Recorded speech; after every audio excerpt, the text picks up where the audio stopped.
So hello everybody, and welcome to our first ever space on the PhD place. It is being hosted by Taylor and Francis because we had some technical issues there. But today's space is called How to Get Your First Paper Published, and sponsored by Taylor and Francis with the PhD place. So my name is Nath, and I'm a PhD researcher at the School of Sociology and Social Policy at the University of Nottingham in the UK. And I'm in my second year.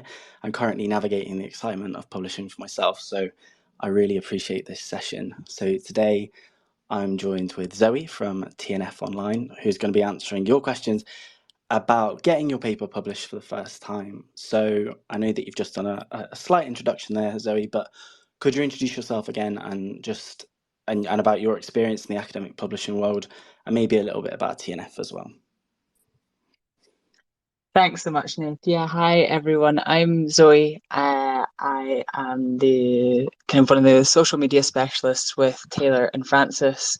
I do have a kind of scientific and research-based background. I did anatomical sciences at university, and then from there worked at a research institute, but focused on kind of scientific and research communication.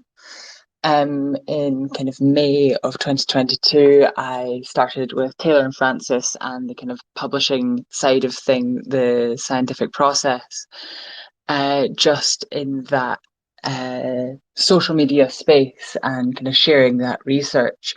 But I do have a in-depth knowledge of the both scientific process and publishing process as well, being kind of from a deep scientific background. That's great. So, just from the perspective of the PhD place, I wanted to say that it's important that although we're talking today about, academic publishing, I think there are lots of really important alternatives to traditional academic publishing as well, where you can share your research and also your research story that you should also consider in addition to writing a paper. So it can be really challenging to communicate your research in different ways, but I think it's important to explore avenues such as blogging your research, writing articles for newspapers. I know that sites like The Conversation are really great avenues for thinking about your research from a journalistic angle and communicating it in that really unique way. So there's also podcasting, social media channels, YouTube videos, and also don't be afraid to look at more subject specific avenues. So, for instance, I know that the ESRC National Centre for Research Methods, which is the NCRM, accept blog posts about research methods, and it's just another way of creatively getting your name out there in a way that is perhaps more accessible and a bit quicker than traditional academic publishing. But we are here to talk about publishing an academic paper. So, Zoe, my first question for you. Why is it important for early career researchers to think about publishing? It's a good question. I do think kind of every researcher when they're beginning their journey, be it in an academic career or they're just wanting to kind of finish their PhD and see where that takes them, getting that piece of work that they've spent so much time, so much passion, and so much kind of put so much care into published is a celebration of that work. If they are wanting to kind of pursue that academic career, it's the first step in furthering that, getting that research out there, shared in their topic area or kind of community, and allowing it to have impact and shape the kind of future of that research space. Getting that done as soon as possible, either out of a PhD or kind of around that time is ideal, and it gives you the kind of best springboard for that academic career. Should you just not be looking to pursue an academic career, it allows you to still have that under your belt. You've kind of done the research, put in the time, put in the effort, and then you have something that is available for other people to discover. And you never know kind of who or what you might inspire. If even if you don't kind of go on to pursue that yourself, someone might kind of pick up the research that you did, and that might be the next kind of big breakthrough in the scientific community. So anytime you're looking to publish or doing any sort of research, it's instrumental to think about kind of getting that published and getting that shared with the wider community. I think perhaps the trickiest part of the whole process is choosing the topic for your paper. So the first question that you really have to ask yourself is what you want your paper to be about. So Zoe, I know that lots of people are like me. If running the PhD place has taught me anything, I'm not alone in struggling with a blank page. So what sort of things can people do to get started, either choosing both a suitable topic and an impactful research topic for a paper? For my kind of experience in the research space and kind of knowledge of the scientific process, I would generally say you should be choosing the kind of topic of your paper based off of, instead of basing it off of a journal or something like that, you should be basing it off of questions that you have and based on your knowledge of your subject area.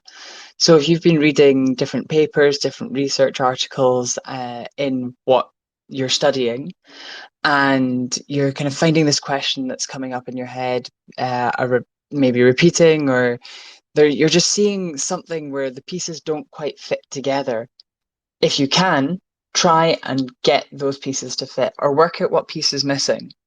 Um, Find something that you're going to be inspired by, find something that you're going to be interested in, and find something that you're going to be passionate about. Because for any piece of research, but specifically for that first one, you want to pour everything you can into it, and you want to have it kind of. I know for any time I've had very light references done through anything. Apologies, that's the problem with live events. The anything I've had reference to that has always kind of been very exciting once it's actually been finally put out. So choosing that kind of topic and choosing that would come from that identified gap in the knowledge of your research topic. I think that it is definitely normal to feel intimidated by the idea of publishing a paper. I personally felt more comfortable with the idea of, so at first I wrote a book review and then I reached out to co author with someone else, especially after going to conferences and meeting people in my field. Um, and obviously, reading other people's papers quite often sparks ideas for collaboration itself. And you're absolutely right. You need to write about something that you're passionate about, because it's going to fuel your research at every stage. And also, you want to be really proud of that output. I have also explored some really unique ways of finding that topic. So don't be afraid to try different methods of exploring your ideas and to start thinking deeply.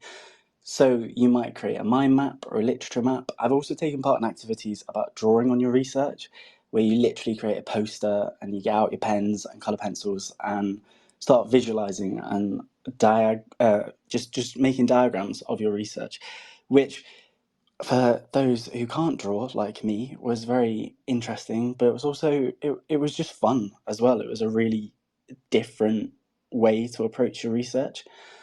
But I would say my biggest, I suppose, lesson would be that you need to stay flexible throughout that process and really just stay open minded. One of the best pieces of advice that I ever received, which I think I've tweeted about 100 times, is to be teachable.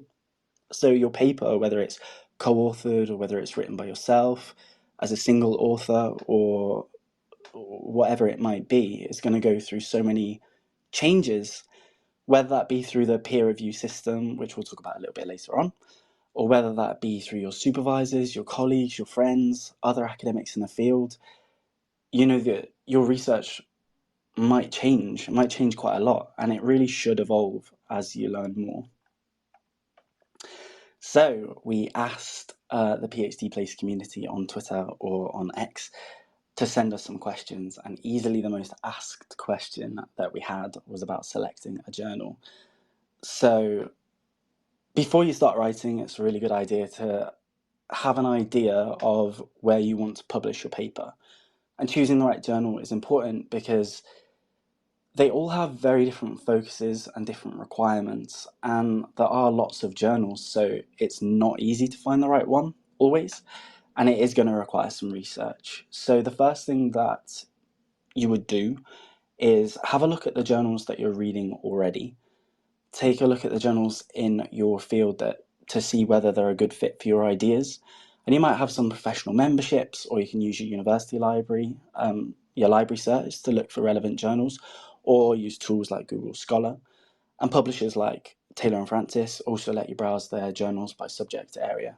But if you've got to the stage where you already have an abstract, then you can use tools such as the Journal Suggester, which creates a short list of articles that publish similar research to your own. Is there anything you want to add to that, Zoe? I think you've done a really good job of kind of summarizing there, kind of the process of selecting a journal, or kind of good ways that you can do that. Something to also look for when looking at journals, is you can speak to colleagues, supervisors, librarians, and seeing what they recommend if they have experience publishing with a journal. It doesn't matter if that's positive or negative.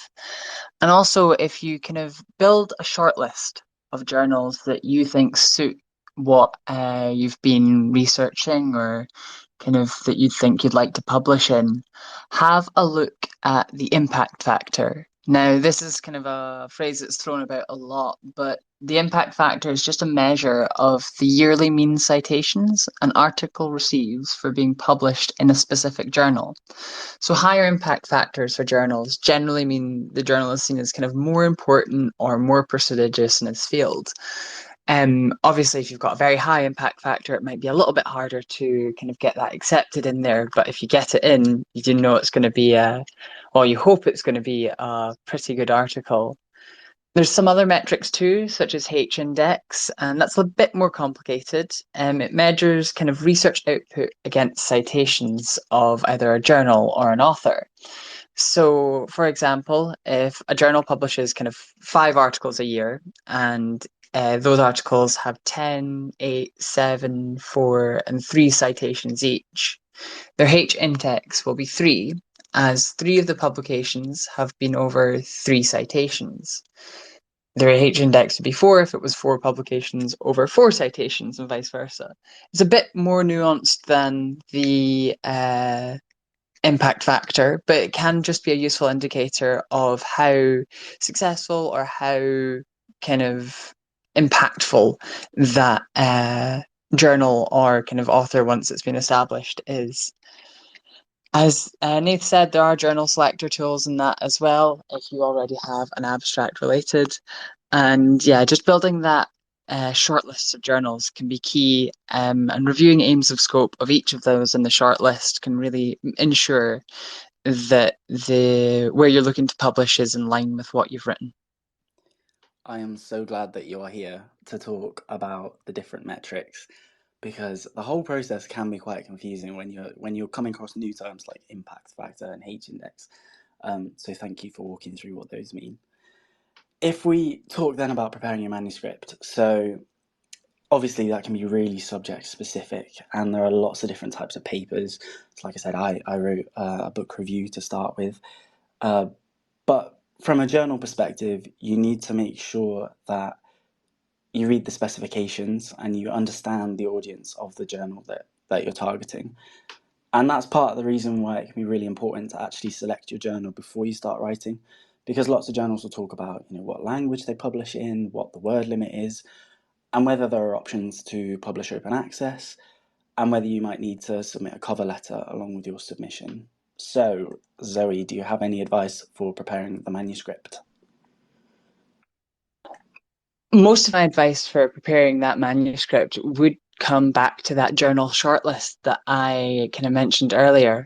Once you've kind of built that, have an idea of maybe a few different journals that you'd be looking to publish in, have a look at this shortlist and see if there's any specific formatting requests and if they will kind of suit what you've been doing or suit even your writing style. There are also kind of a few steps or a few kind of helpful tricks you can look at, especially when looking at these formatting or kind of journal requirements. and just general kind of tips for preparing the manuscript. So firstly, I would recommend kind of getting tables and figures done in line with those recommendations, or if it's a literature review, make sure it fits the recommendations of the journal. Again, these are going to be a recurring theme and are key to getting that kind of manuscript into your target journal once you've kind of narrowed them down a bit. Then just kind of writing through that manuscript in line with those requirements, so maybe that word limit is just doing the method, results, discussions and conclusions, introduction, and then leaving the abstract and title until the end. I would definitely recommend doing that, as kind of the abstract is like a shop window for your article.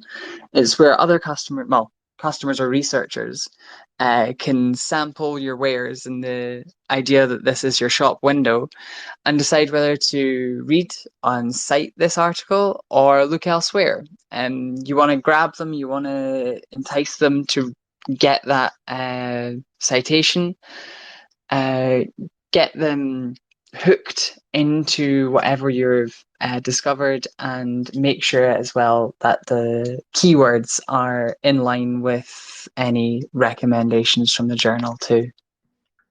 Exactly, that's so important, the abstract. So when it comes to thinking about your manuscript in the context of your target journal, you want to be asking yourself questions like, is your idea a good fit for the journal that you've picked? Have you reviewed the target journal's guidelines so you can make sure that your manuscript isn't going to be rejected uh, before they've even reviewed it? And have you adhered to all of those specifications that we've just talked about, like the word limit, the formatting, etc.? And then, after you've submitted your paper, it will first go through some initial checks, and it will either be rejected immediately, which is called a desk rejection, or it will pass through to what's called the peer review process. Now, this is a rigorous process, and often the part of publishing which people worry about the most, in which multiple reviewers who are experts in your field will review your manuscript to ensure that it holds up to high scholarly standards. And based on that process, you'll receive a number of outcomes. So, most likely, you'll be asked to either revise and resubmit, or your paper will be accepted with major or minor revisions outstanding. Zoe, from your perspective, could you walk us through that process? Like, what sort of things are the reviewers looking for after you've submitted your paper? Yeah, there's a near never ending list of what reviewers might or might not be looking for, and it's so dependent on subject area and journal. We do have a really interesting resource on our author services site, kind of discussing the peer review process from kind of every different point of view: author, editor, and peer reviewer. And something that kind of comes up there is the idea that a paper needs to be kind to its reader. If you've submitted something and the language isn't clear, or kind of you're expressing complex ideas and they're not being construed well, the peer reviewers will tend not to kind of favor that, and they'll maybe look towards different articles for their journals. Images can play a role, particularly if they either haven't met those journal guidelines at all. And if they're integrated into a paper, they need to be presented well and add to the narrative. You want to be telling a story with your paper. You don't want to be just slapping down data and images and hoping that it works. Um, Clarity in the abstract and that hook as well. And we're talking about the abstract as a shop window here. You need that hook that makes other researchers interested and gets them to push through and read the rest of what you've discovered. The peer review process is thorough and it's time consuming. Quite often, peer reviewers will read through quickly, get an overview, go back, kind of see if it is just generally okay.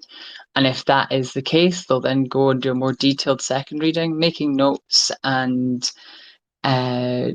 working out if that feedback, or kind of if it needs any revisions, if that could be done within a couple months.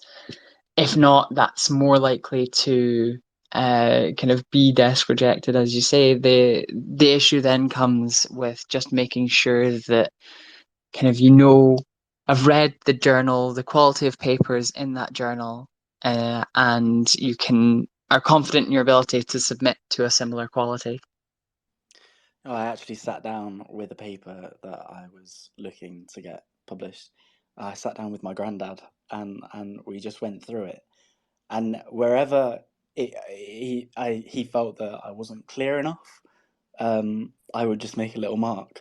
And I know that sounds like quite a silly exercise, but it was really good at just thinking about how you sort of use that jargon all the time when your scientific jargon and making it really accessible to other people. It is really important that you take the peer review seriously and recognize, I think we see so much on X and across social media about reviewer two.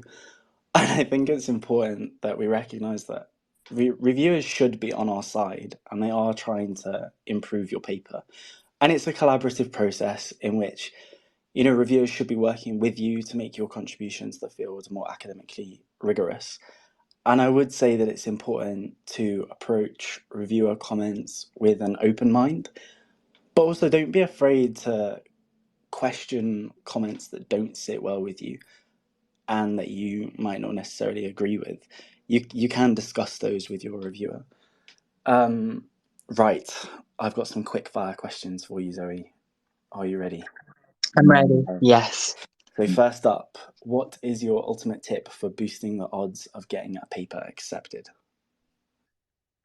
I would say my ultimate tip for that leads back into what I've just said. Just make sure that you've got a good story to tell. The paper grabs your attention from the first paragraph. Authors sometimes kind of forget the importance of it being well written. And for a lot of reviewers and editors, this mostly means that care and attention comes to the words, the meaning, and the phrasing. And as you say, speaking to someone outside of your research community can really help you understand where clarity is being lost, and it can gain really valuable insight into making sure that that piece of research can be picked up by anyone should they want to and understand it, and that's kind of key for boosting the chances of getting your paper accepted. Excellent. And could you highlight a few common reasons why manuscripts often face rejection? I feel like a bit of a broken record saying this again, but not meeting those journal requirements, that's so important. That will just be a straight kind of desk rejection if they are not being met. As you mentioned earlier, sometimes you need a cover letter. Forgetting that can mean that it'll face rejection. Things that don't comply with that journal guidance, be them images, figures, tables, or anything like that.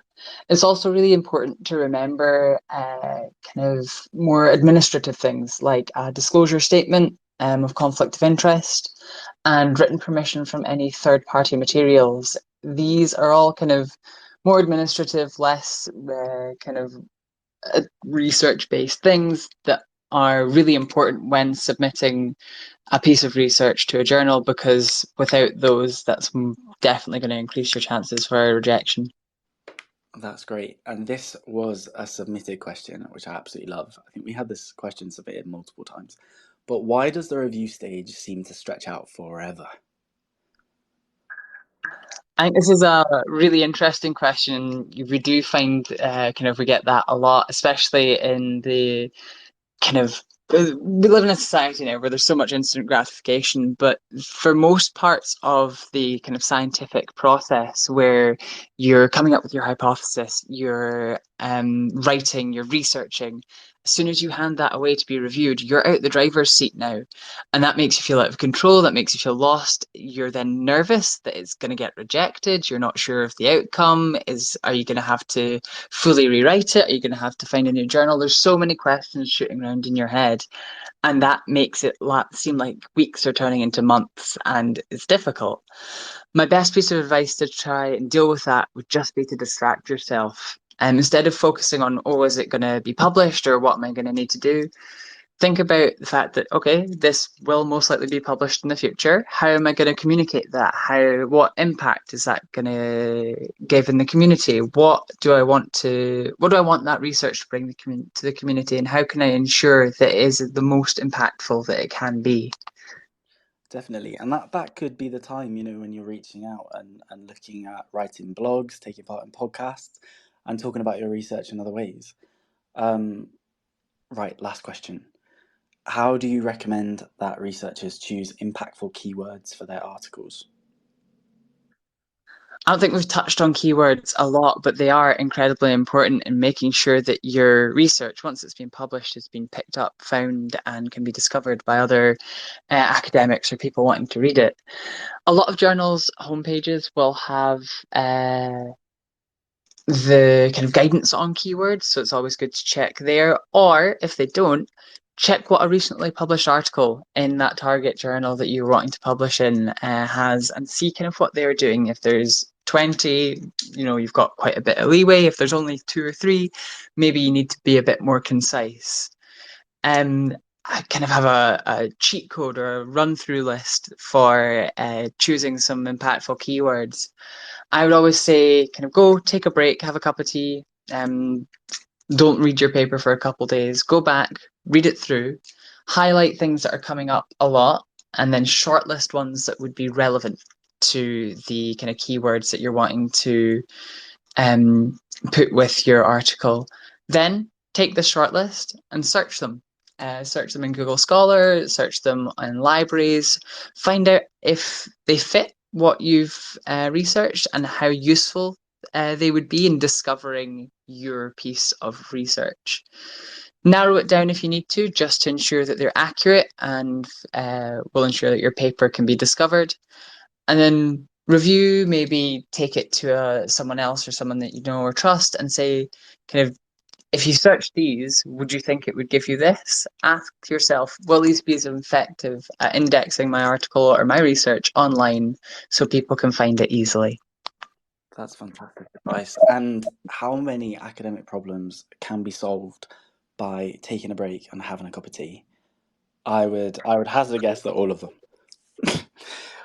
So many. So I do that so often in work and kind of when I was studying in academia. So much time you kind of get run away with your thoughts, your feelings. You've got this kind of thought train that gets carried away, and just stepping away from whatever you're doing, having a cup of tea or glass of water, or even just a few deep breaths, and then getting back to it can provide such a fresh and better mindset once you've kind of reapproached it, maybe looked at it from a different angle. that is such a lovely end to today's session. So thank you so much, Zoe, for sharing your insights with us and tackling some quite tricky questions there. Also, thank you for hosting on the Taylor and Francis account. If you didn't have a chance to ask, thank you everyone who submitted the questions over the last week. Please do feel free to ask them after the space and the replies, and we will try our best to answer them. If you've enjoyed today's session, we'd love to have you back again next week on the 14th of August at 1 p.m. BST. So that is next Monday on Spaces. You'll be able to set a reminder through the pinned post on, I was going to say pinned tweet, but you can't say that anymore, on the pinned post on the PhD Place Twitter account. And our focus will shift to getting more out of academic conferences. And Zoe from TNF will be back to lend her expertise. So thank you everybody for joining us, and good luck getting your paper published. Thank you, everyone. Hope to have your research submitted to us soon.